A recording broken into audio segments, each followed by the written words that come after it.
Ezra 9.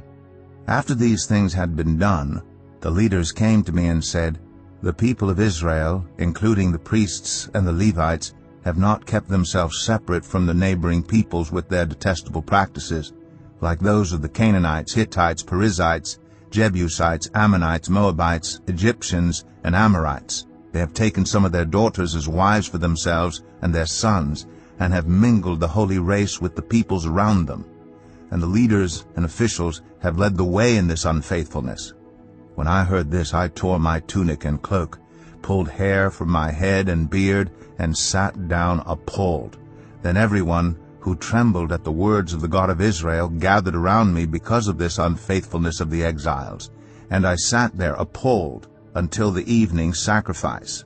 Then, at the evening sacrifice, I rose from my self-abasement, with my tunic and cloak torn, and fell on my knees with my hands spread out to the Lord my God, and prayed, "I am too ashamed and disgraced, my God, to lift up my face to you, because our sins are higher than our heads, and our guilt has reached to the heavens. From the days of our ancestors until now, our guilt has been great.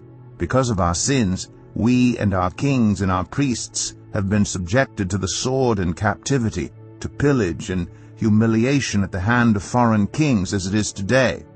But now, for a brief moment, the Lord our God has been gracious in leaving us a remnant and giving us a firm place in his sanctuary.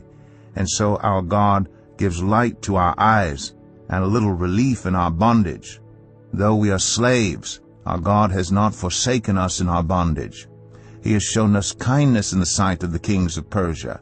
He has granted us new life to rebuild the house of our God and repair its ruins, and he has given us a wall of protection in Judah and Jerusalem. But now, our God, what can we say after this? For we have forsaken the commands you gave through your servants the prophets when you said, 'The land you are entering to possess is a land polluted by the corruption of its peoples. By their detestable practices they have filled it with their impurity from one end to the other. Therefore do not give your daughters in marriage to their sons, or take their daughters for your sons. Do not seek a treaty of friendship with them at any time, that you may be strong and eat the good things of the land, and leave it to your children as an everlasting inheritance. What has happened to us is a result of our evil deeds and our great guilt, and yet, our God, you have punished us less than our sins deserved, and have given us a remnant like this. Shall we then break your commands again and intermarry with the peoples who commit such detestable practices? Would you not be angry enough with us to destroy us, leaving us no remnant or survivor? Lord, the God of Israel, you are righteous. We are left this day as a remnant. Here we are before you in our guilt, though because of it not one of us can stand in your presence."